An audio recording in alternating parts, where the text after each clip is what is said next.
Okay, today we'll start the new parak, Seicher Sapailim, Peg Gimel 83a. Thank Hashem that you're able to learn Torah every day. And discuss about learning Hashem, immediately. Learn the Mishmas, Sahaba Golda Basparach Benyamin, and Nisan Zev and Metzia. And David for Shlema, for David and Sarah, and for whoever else needs a for Shlema. Okay. It starts like this.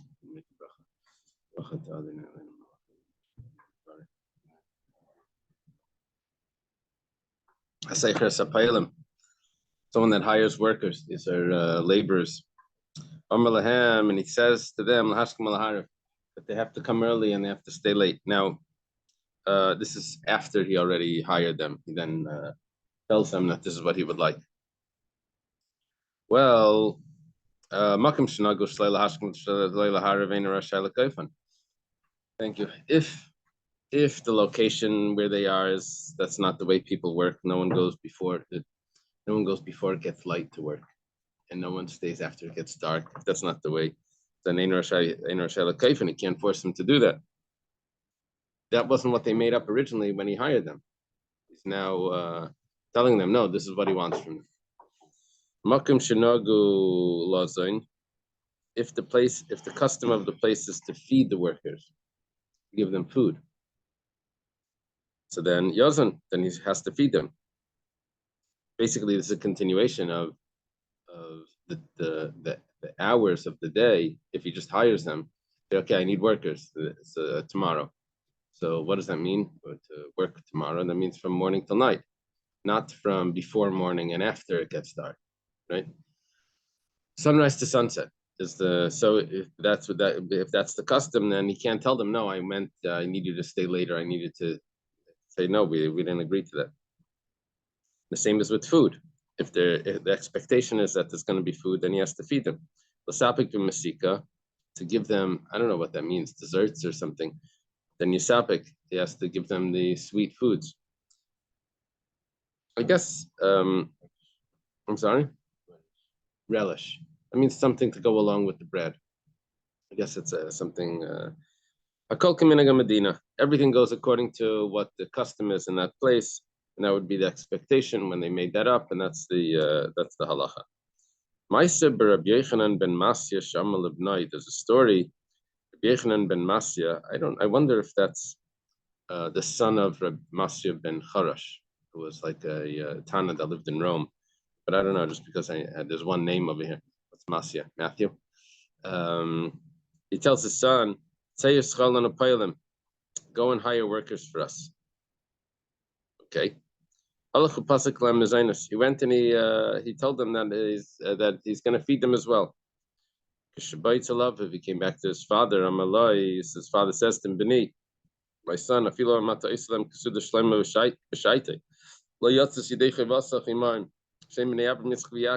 you'll never be able to satisfy that arrangement that you made up, because even if you're going to give them such a feast like the Shlomo had in his days when he was king, it means because he wasn't always king, he lost the kingdom to an imposter, right?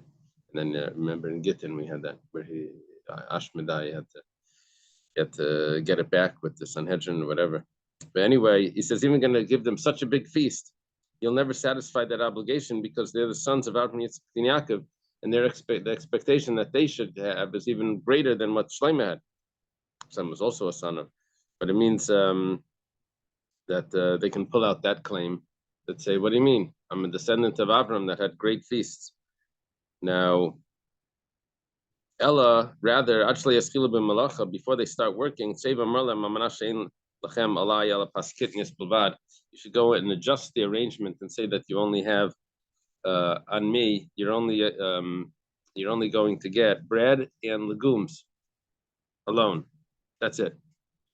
Yeah, it's interesting over here because it sort of goes against the way we started with it. We started with saying that the expectation should only be according to the custom of the place. And now we're saying, oh no, you said you're going to feed them. That means you're going to feed them Suda Shleima, even greater than Suda Shleima. But 1 second, but what was the custom of the place? Should only be according to the custom of the place. The pshat probably is that if you don't say anything, it's according to the custom of the place. But because he made up that he's going to feed them, then he's saying more than what he than more. Now there's a higher expectation.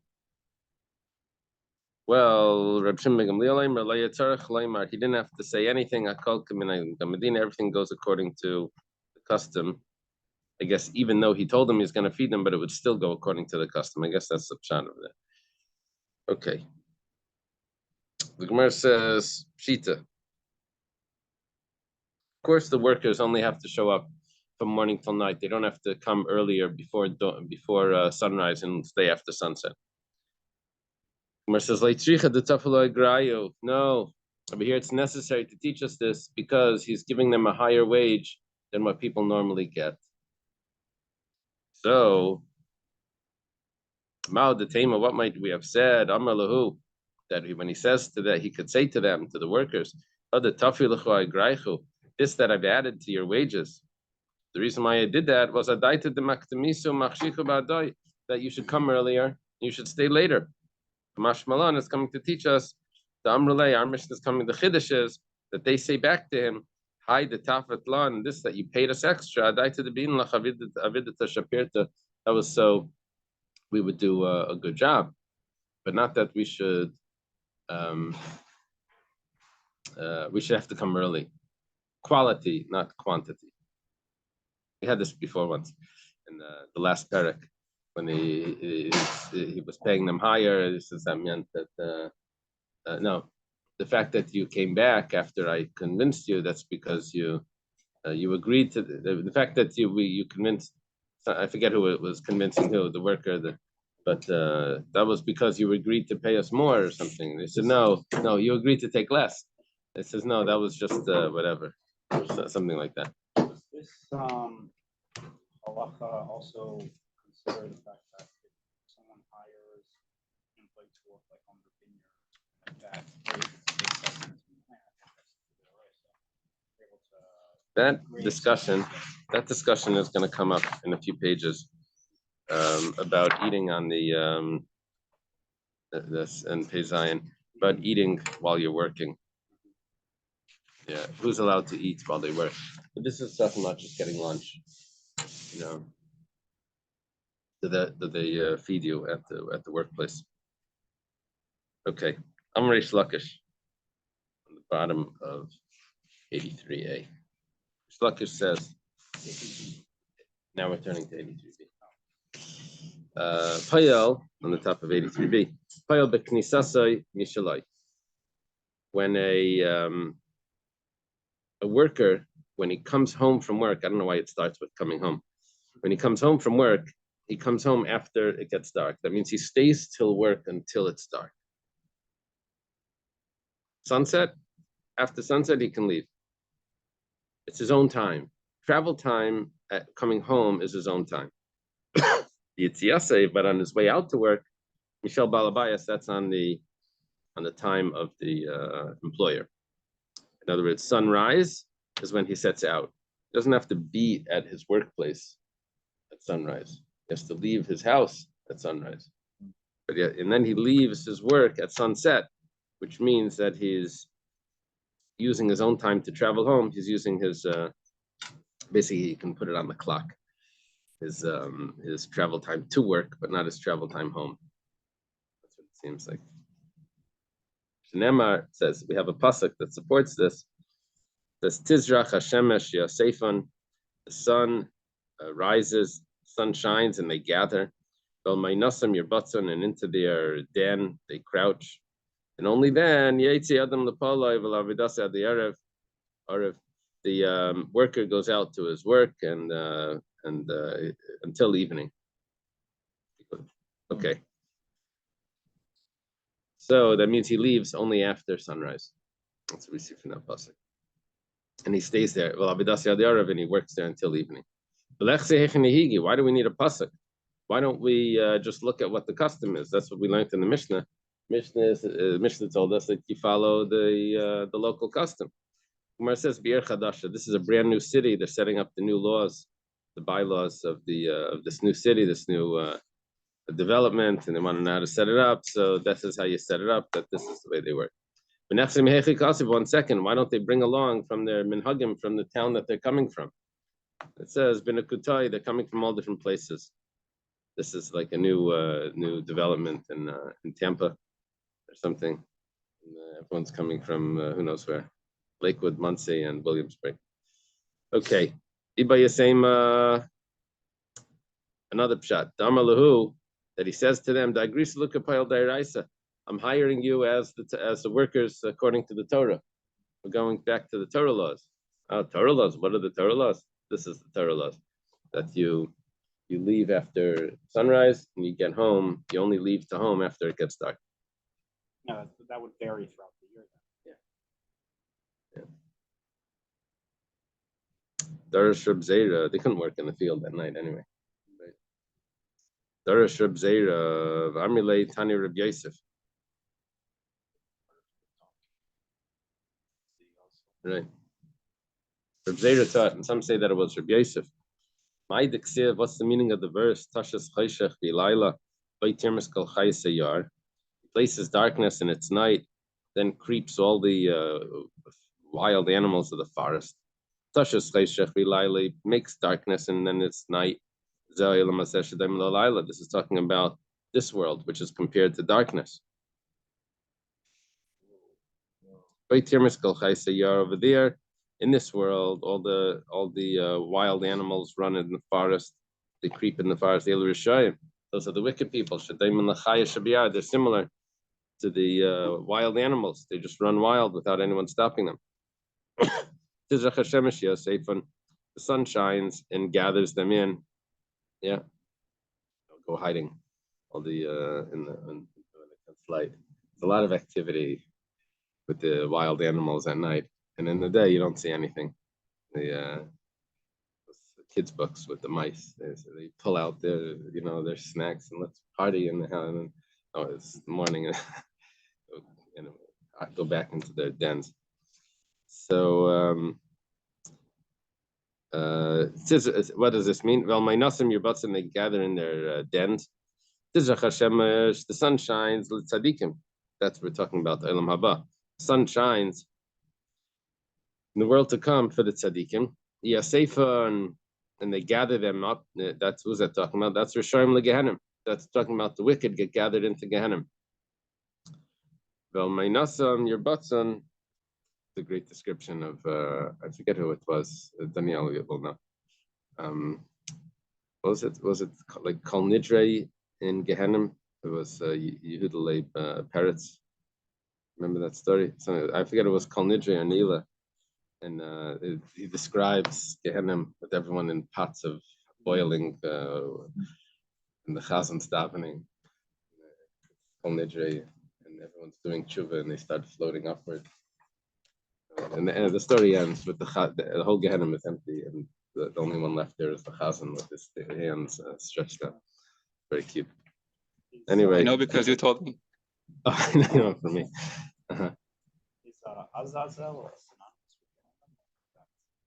Azazel has different interpretation. Yeah, it's like a slang. But in Azazel has a few meanings. It couldn't be an Aramaic compound word of A's Azal, the goat goes. It could also mean a type of demon. Okay. I think it's referring to a cliff, right? Anyway, we're going to discuss time for tefillah. That is an interesting discussion. I don't remember that from here, but I know that's a discussion in Brachas about if what a worker is allowed to say, because he's taking away time from his yeah. It just struck me, if he's expected to start out from his house at sunrise. Right. So when is he going to daven? Yeah. he probably has to daven before sunrise. And Shemon Esrei, they would say at sunrise. Those minutes is probably it's a problem. Yeah. Yeah. Okay.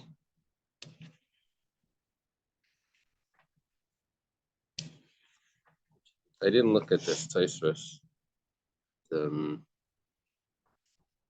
don't see that he mentions that. Okay, we're holding the wicked gathered to Gehenna Velmainosim Yerbatzin and into their den. They crouch. Ein lecha kol tzaddik v'tzaddik shein le model if there's no tzaddik that doesn't have his own abode that's according to his honor, as everyone has their own something unique, whatever's befitting for them. Yetzi adam lepalai, the man goes to his work. Yetzi tzaddikim lekabel scharam, that means the tzaddikim go to get the reward. And they work until evening. This is referring to someone that someone that finishes his job before he passes away, before the evening. Someone that fulfilled his mission in this world. You're gonna get a little treat now for the next few days. For sticking out the daf for so long, they give you a treat. They throw you a bone. They throw you some agarata, some stories. Rabbi Elazar bar Shimon Ashkachlu Parguna the Katafis Ganvi. Rabbi Elazar bar Shimon, this is Rabbi Shimon bar Yochai's son, very appropriate. He found a certain officer that was like a detective. He was catching thieves. Amar Lei, he says to him, how do you know how to catch them? How are you able to do this? Are they not compared to wild animals? That they are all the wild animals in the forest creep. So how can you catch them? Some say that wasn't the pasuk that he told them. So why that's significant? He told them a different pasuk. That they crouch besukay. They crouch in the hiding like a lion in his lair, right? The den, the lion's den. Dilma shaklis tzadike v'shafkas rishoy. Maybe you're taking the righteous and you're leaving the innocent. It'd be a terrible situation. All the righteous get caught and get arrested, and the innocent are running wild. Amalei, my Ovid, what do you want me to do? Hermana de Malko, this the king gave me the job. I have to do it. So I just go around and arrest people. And they'd be put to death, right? Amar, so he says, what's the aleph of there? Amalei, he says to him, I can teach you how to do this. I know how to do this. All bar b'shoy lechanu. So what you do is, this is Rabbi Elazar bar Shimon teaching the detective. He says what you do is at 4 hours into the day, so that would be 7, 8, 9, 10. 10 o'clock, you go into a restaurant, you go into a store, a little breakfast place. Kichazis inish bagel shop, a diner. Kichazis inish the kashasi chamri. You see a fellow that's drinking wine. Wine just means a regular drink that they would have. The kanakat kisi biyadav kamanamnem. He's holding the cup in his hand and he's dozing off. His eyes are closing. Sholi lave, you find out about him. Eats over merabanan huvanayim. If he's a yeshiva student and his eyes are closing, he got up early to learn the daf. He gets tired at 10 o'clock. It's like take the rest of the day off, right? So if he's a worker, so kadam kavadavidite, he got up early because he had to go to his jaya, had to leave at nights, had to leave at sunrise. He's tired already. Maybe if he's a night worker, then redudi radid. Even if you don't know that he's a night worker, you didn't hear him working at night, but could be he works copper, which is where they work copper, they have to bang very lightly, so you can't really hear it so much. Maybe that's why he's tired already in the morning. And if he's not one of those, then ganvu v'tafse, then he's obviously a thief. I used to joke about one of my Rosh Hashivas that they would say he would see a bacher yawning. So he says, oh, he's yawning. Oh, he must have been up late. Who was he up with? He must have been up with so-and-so. What were they talking about? They're probably talking about the summer. We'd call the guy over and say, I don't think you should, in the summer, you should be going. They had it all worked out because the guy yawned. It was everything. Yeah, anyway, this over here, he gets arrested. You yawn in the morning, you get arrested. Ishtama Milsa Bei Malka. This matter was heard by the king, at the house of the king. Amr, they said, Kraina de Garta Iu Leheve Pervanka. A famous saying over here, that the one that reads the letter, he's the one that should carry it out, which means that, oh, you're so smart, so you do it. Yeah. Asiul Rabbi Elazar Bar Shimon, they brought Rabbi Elazar Bar Shimon Vakatafas Gan Bivasel, and he starts catching thieves, and that's his new job. Rabbi Elazar Bar Shimon is now a detective. Shalach le Rabbi Yeshua ben Karcha, who is the possibly the son of Rabbi Akiva, sends to him. He says, Chaimitz ben Yayin. Karcha would be because Rabbi Akiva was bald. We learned that somewhere. Chaimitz ben Yayin, vinegar, son of wine. That means like your father's a tzaddik and your vinegar. Ad masayat meiser amay shel alekeno la'ariga. I didn't realize it was Jewish people. I was saying, how long are you going to give the nation of God to be killed? He sends back, I'm just destroying the thorns from the vineyard, taking out the thorns, which may be a response to the vinegar, son of wine, is that I'm getting rid of the thorns because the thorns that are in the amongst the grapes cause it to sour. That could be a part of this, but whatever the case is, he says I'm doing an important job. I'm sorry.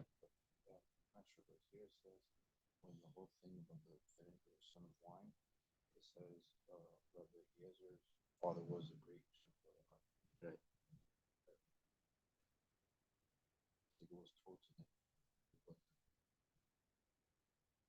He called him a name. He called him vinegar, son of wine.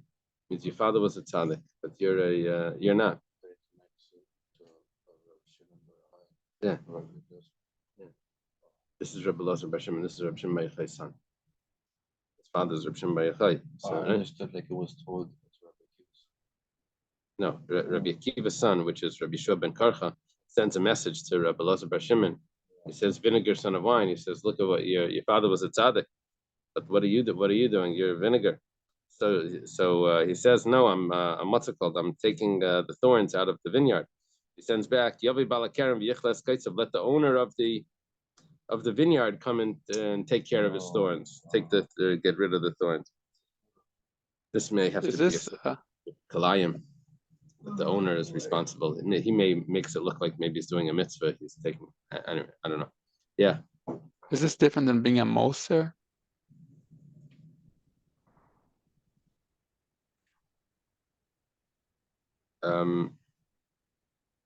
That's a good question. Definitely, a moser applies to a person and applies to money. Giving a person. But maybe this is a support for that. For the opinion of the Aruch HaShulchan, I think, that says that if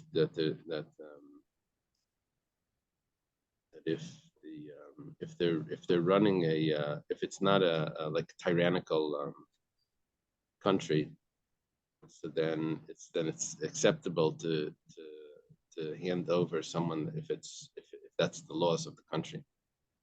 Mm-hmm.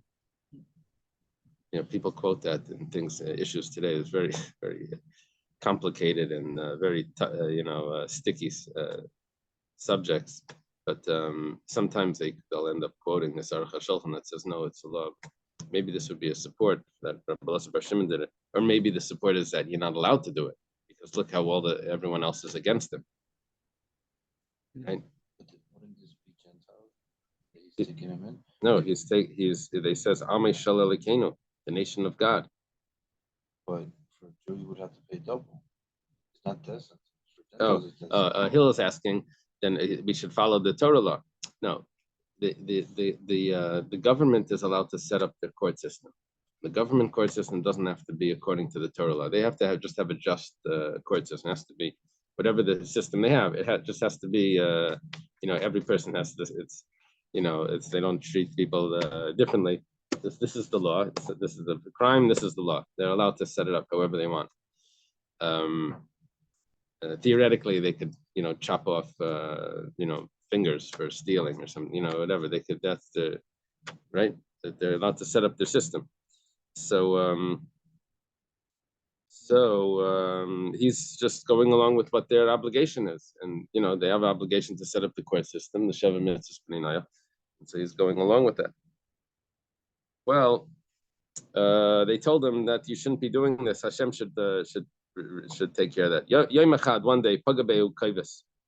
This launderer comes over to him. I don't know the significance of a launderer. I don't know what it meant back then. Karye, I guess maybe it's just a story.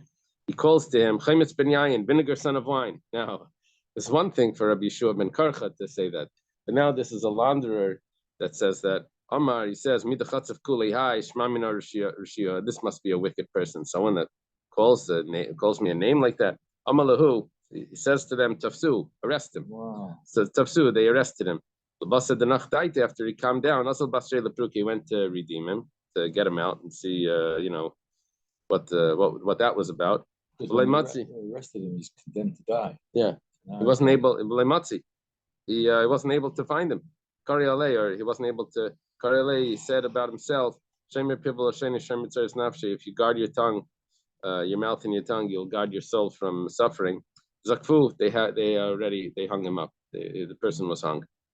Come to say Zakif of a Kabachi stood under the body and he's crying. This is Rabbi Elazar bar Shimon. Amalei, they sold him. Rebbe, this speaking to Rabbi Elazar bar Shimon. Al yer beinecha, don't feel so bad about this guy dying. That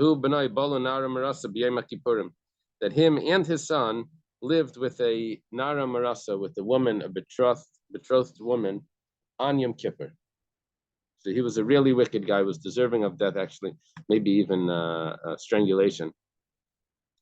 And the fact that he did it on Yom Kippur, that's just adds to the drama. I don't think it makes a difference if it's done on Yom Kippur, if it's done on any other day of the year. Okay. He was also his rabbi. Who was his rabbi? The person that told him that? No, Rabbi Yeshua ben Porco was the teacher? Was the teacher of Rabbi Elazar bar Shimon? How do we know that? That's what it said. That's why he addresses him the way that he did. He was allowed to address him like okay. that. But this guy was he is one generation older. Rabbi Yeshua ben Karcha is one generation older. Oh, you're saying why this guy why he gets so upset with this guy and Rabbi Yeshua ben Karcha didn't, because Rabbi Yeshua ben Karcha was his teacher. Okay. Do we know that he was his teacher from other sources or just from this from what's an assumption from this? I guess we'll talk about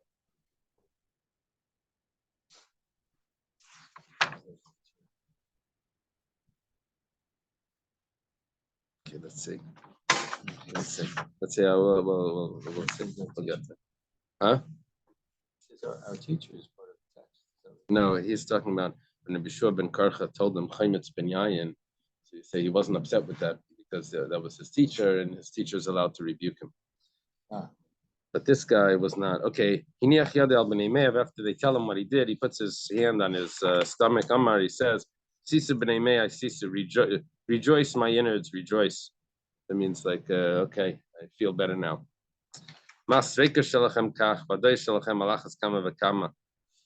If what I had doubt turns out to be correct, for sure, the ones that I don't have doubt about, for sure, they're correct. The people that he arrested, for sure, are deserving of it. I'm guaranteed that no worms or maggots or whatever will rule over you. He's referring to himself. That means that he's not going to go to Gehenna. That's I guess the expression. But nevertheless, he wasn't relaxed. He wasn't calm about this. So he needs to test. He wants to make sure that he's okay.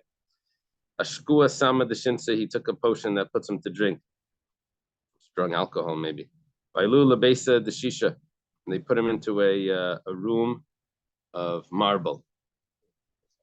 That means that there's no infection. Sealed.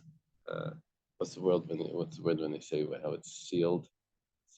It's hermetically something. So those are yeah. Karol say they tore open his stomach. Means they cut it open. Dikuli tarba. They took out bowls of fat. They put it into the sun during the months of Tamazav, where it's the most hot, and in the sun it would spoil and smell and rot. And it didn't rot. That means that his body doesn't rot. It means he's a tzaddik. The Gemara says, "Kol tarba nami le'shriach." Fat never rots, right? The fat is like it doesn't rot. That's says no. Kol tarba le'shriach. You're right. But shriki sumki masriach. But there are in the fat there's little lines of red, veins of red that would have rot. So over here nothing rotted, even though those red lines. Karian Nefshe, you see the story. This gets more interesting later on after he passes away. But Why again was he cut open? he wanted to do a test to see if he's going to Gehenna. So this they to took prove fat whether out or not he's a tzaddik. to see if he's a tzaddik. Yeah. This is one way. The first liposuction. Hillel thinks that it was because he was heavy they were taking out the fat, but he was. That we're going to see in a moment. Okay. So, Karian Afshe, he says about himself, so also my flesh will dwell in peace, in security. Rabbi Shmuel bar Rabbi Yosi had the same story, but he also became a detective. And Pagabu Elio, he meets Elio Anavi, Amrlei, he says to him, how long are you going to give over the nation of God to be killed? Amrlei, my Avid, what do you want me to do? Amrna Demalko, it's the decree it's the will of the king. Amalei, so he says, Avuch Araklasya, your father, which is Rabbi Yosi, ran away to Asia, which I guess means Turkey. Atarak Ludkia, you should run to Ludkia. I don't know where that is, some other place, I guess, out of the range of the king. You know what Ludkia is? No. That's the place that Rabbi Akiva went to find the son of the black man. Oh, so that's going to be on the next page, right? That's the same place. Uh-huh. I'm pretty sure. That's coming up, that story. Yeah. So where is Asya? That's is Asia Minor. This is Turkey, and Ludkia is closer. It's it's south of Antioch. Okay. The Gemara now says, when Rabbi Shmuel bar Rabbi Yosi Rabbi Elazar bar Shimon b'hadi adadi, when Rabbi Shmuel bar Rabbi Yosi and Rabbi Elazar bar Shimon would stand next to each other, there would be a pair of oxen could walk underneath their stomachs and it wouldn't touch them. I mean, that's how distant they were from each other because they were so large. Their stomachs were so out here, so the oxen could walk underneath them, and they. Amr lahu hahu matronisa. There was a woman, a Roman woman, that matron, that said to them, "B'nechem ena shalachem. Your children obviously aren't yours. You're so heavy, you won't be able to be intimate with your wives." Amr le'ash, they told her back, Shalahem gadol mishalano. You should see our wives. You think we're heavy? Our wives are even heavier. Yeah. So she says kolshkein. So then for sure you're not the children aren't yours. So ikadamri, those that say hachi amrla, they told her kikesh gvurasei, like a man is his strength, which is referring to the size of the male organ. Ikadamri, those that say hachi amrla, that they said that love pushes in the flesh, so somehow it moves aside. Why do they have to answer anything? You're not supposed to respond to a fool. Don't respond to a fool to their foolishness. It basically means that, just don't say anything. No, she said something about their children, so they wanted to make sure that they protected their children from any bad rumors.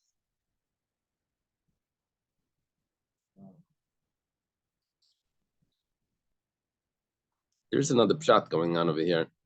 That what they're saying is that a woman's desire is greater than the man's desire. And then so she responded back, then for sure they had relations with other people if their desire is stronger than and then they answered back that no, because they have such a strong desire for intimacy, so then that pushes away the flesh. Okay. Amar Rabbi Yechanan. Rabbi Yechanan says, Avrei de Rabbi Shmuel Rabbi Yosef kechemas bas tishakaben. The male organ of Rabbi Shmuel Rabbi Yosef was like a jug that can hold 9 kaven. How much is a kav? 24 eggs. It's 9 kaven. It's 9 times 24. Two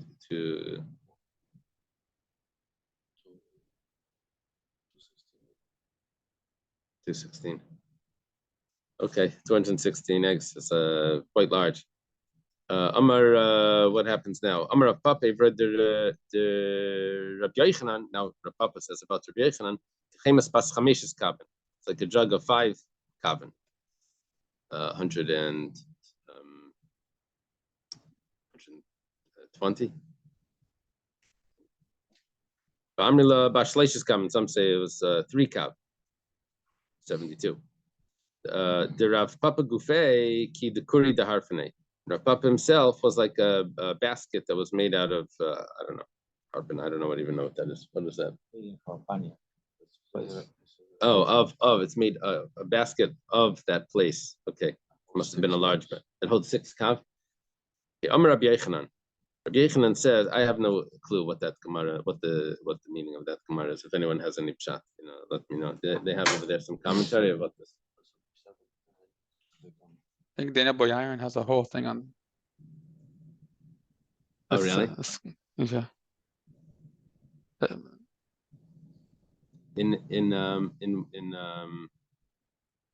I keep getting confused between them. There's 2 brothers there. One of them is wrote a book about his yeshiva years. Is that this one? Is that I'm not sure. He's a professor at Berkeley, UC Berkeley.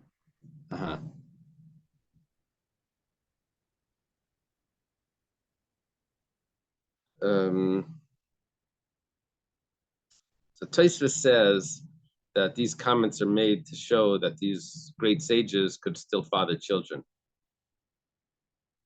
Chochma Shleima suggests that the size of the organ is taken allegorically to represent the desire for intimate relations. The greater the man, the greater his inclination to sin, and they overcame it, right?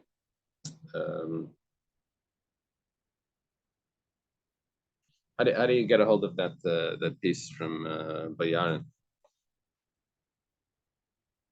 Daniel, yeah, you have access to it, or it's in one of his books, or it's online? Yeah, I'll find it. I'll send it to you. Okay.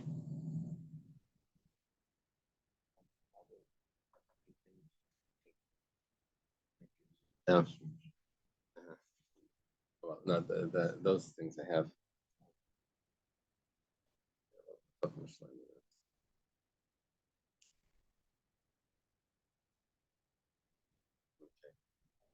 Takanas Hashavim. Oh, here we go. Takanas Hashavim.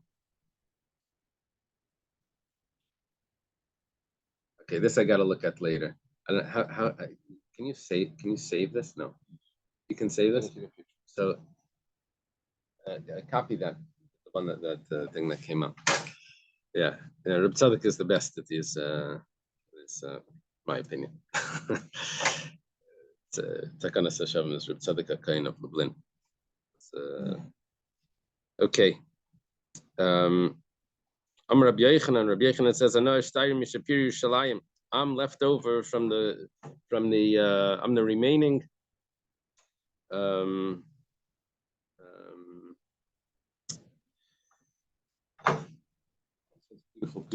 the beautiful people.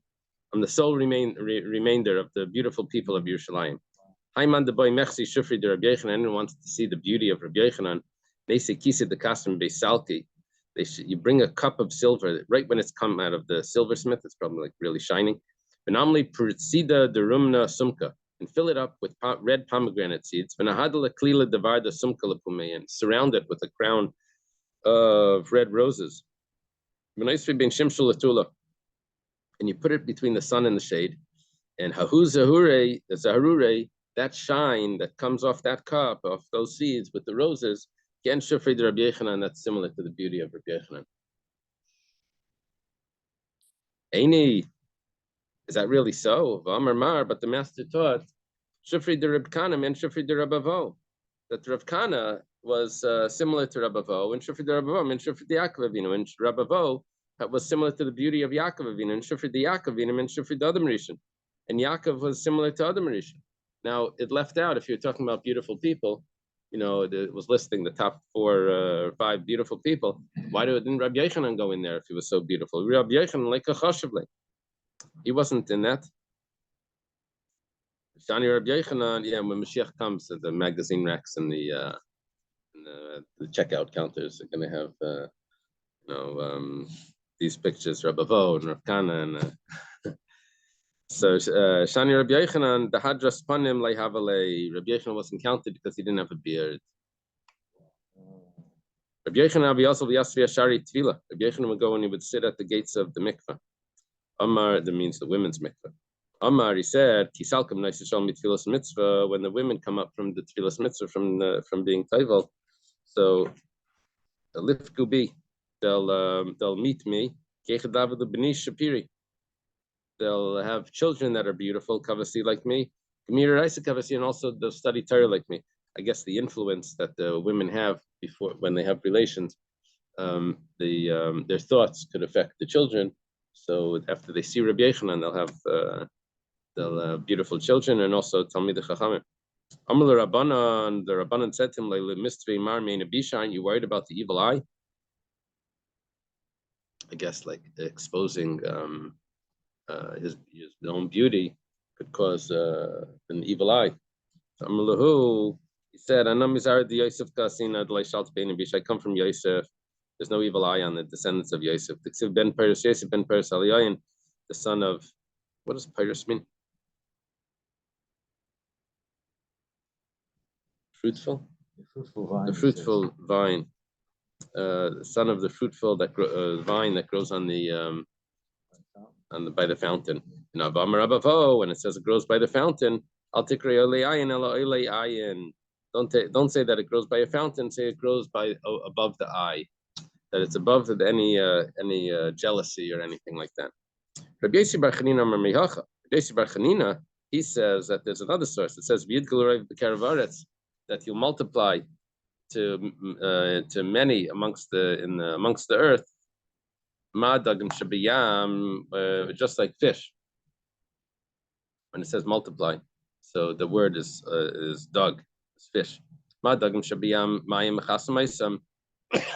Just like the waters of in the sea, the waters cover them. And the eye doesn't have any, no one can see. And also the descendants of Yosef, the eye doesn't have any power over him.